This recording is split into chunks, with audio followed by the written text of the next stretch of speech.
Maayong udto gikan sa Solar News Channel Manila. Ako si Mencho Antigua Makapagal.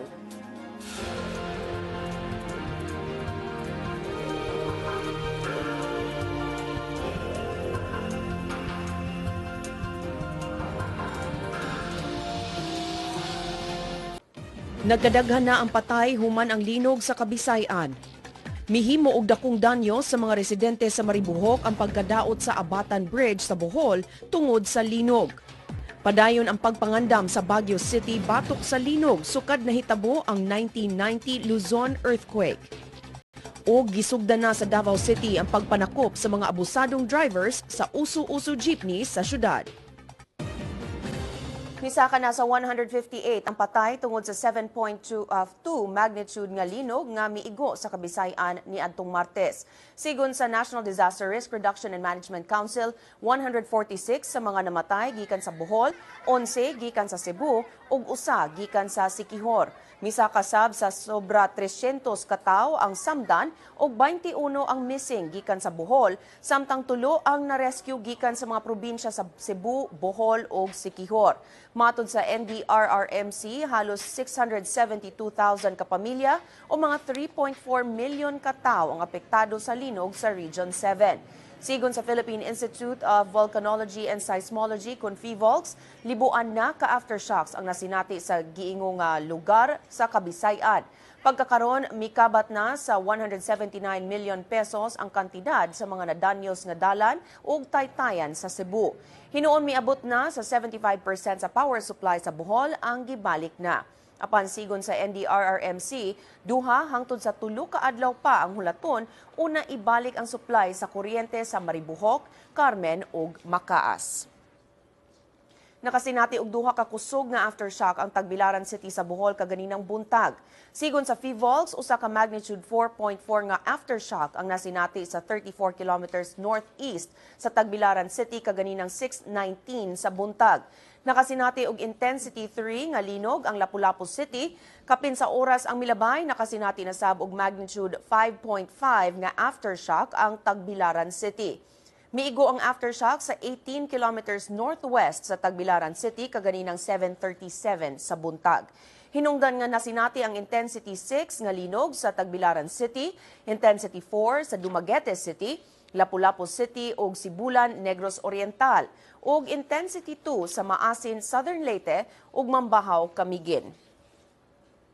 Mitanyag og calamity relief package ang Social Security System alang sa mga miyembro ug pensioners niini nga apektado sa linog sa Central Visayas. Lakip sa relief package mao ang early renewal of salary loans, relaxed loan terms for home repairs ug advance release sa 3 ka bulan nga kantidad sa pensyon. Sigon sa SSS, mamahimong mo-file sa ilang application ang mga apektado sa linog hangtod sa November 29.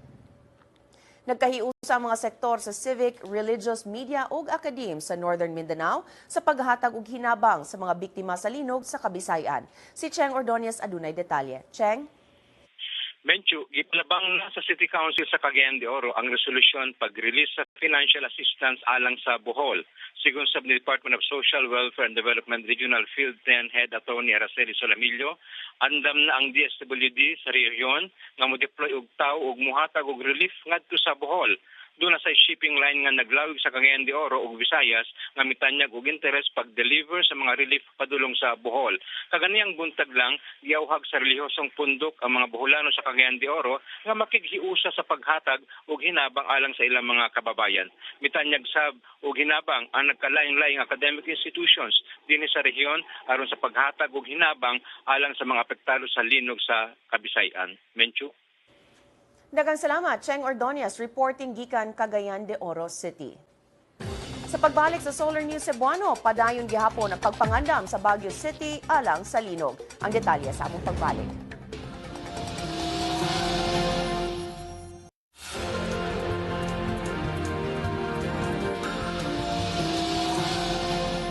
Gipahimangnuan ni Presidente Aquino ang mga negosyante batok sa pag-usbaw sa presyo sa nagunang mga panaliton sa Bohol o sa Sugbo. Matod sa Presidente, kinahanglang makontrol ang presyo sa mga panaliton sa Bohol o sa Sugbo nga pulos gibutang ubos sa state of calamity.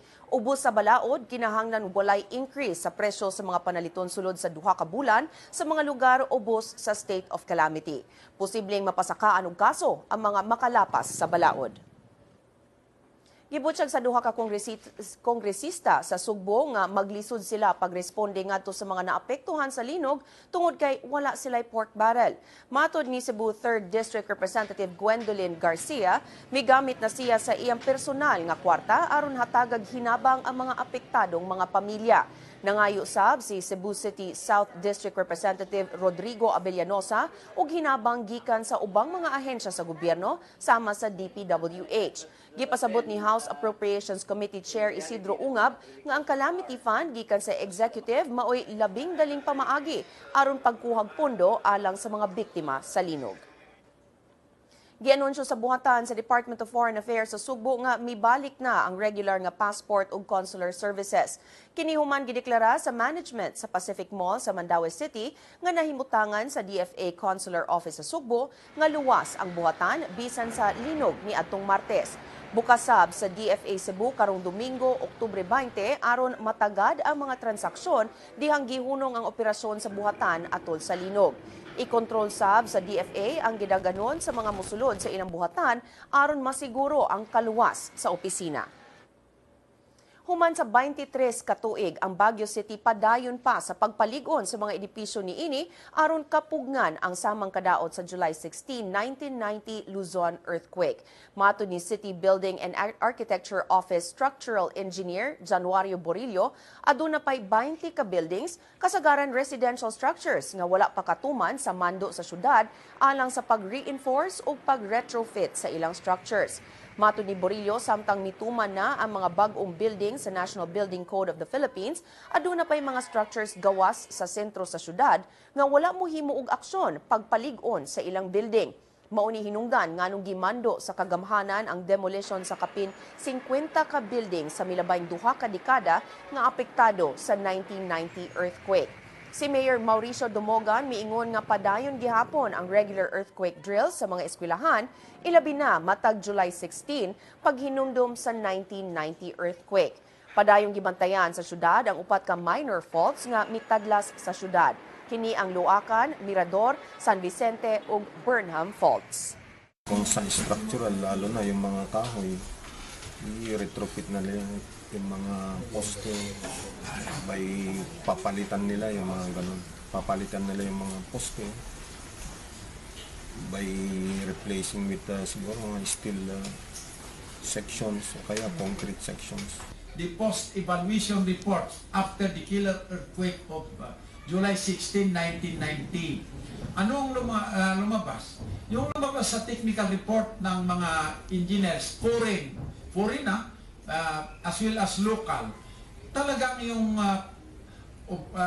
cause ng collapse yung mga building. Of course, it was the earthquake, but defect in the construction. Sa Pagadian City, kanunay alerto ang mga mulupyo sa mga coastal barangay sa syudad kung adunay linog. Tungod sa ilang kasinatian, naigo ang syudad sa tsunami resulta sa kusog nga linog ni adtong 1976. Si Jong Cadion sa detalye. Jong? Medyo automatic nang mangandam gilayon ang mga mulupyo sa mga coastal barangay dinhi sa Dakbayan sa Pagadian, higayon nga dunay linog. Kini tungod sa ilang kasinatian sa tsunami resulta sa labing kusog nga linog sa nasod kaniadtong Agosto 17, 1977 o 76 nga mikalas halos sa 4,000 ka tawo. Gialerto gilayon ang Barangay Emergency Response Team dihang nabatigan sa syudad o sa ubang mga lungsod sa Zamboanga do Sur ang hinay nga pagtayog resulta sa kusog nga linog kaniadtong Martes. Ang Disaster Risk Reduction Management Council daan ang mibutang sa matag barangay o designated in charge o evacuation center panahon sa emergency o calamity. Mincho? Daghang salamat, Jong Cadion reporting gikan Pagadian City. Aniyan ang front pages sa mga pamantalaan sa Sugbo. Sa Sunstar Cebu, gimando ni Presidente Aquino ang hinanaling pag-ayo sa kadaot nga namugna nunot sa linog sa Sugbo ug sa Bohol. Sa Cebu Daily News, dili una kapasudlan ang Cebu City Medical Center tungod kay gideklara sa mga engineer nga unfit for occupancy ang ospital. Ug sa The Freeman, misaad og hinabang si Presidente Aquino alang sa mga nabiktima sa linog sa Bohol ug sa Sugbo. Sa pagbalik sa Solar News Cebuano, mibalik na ang klase sa Zamboanga City human giigo ang syudad sa pagbaha. Ang detalye sa among pagbalik.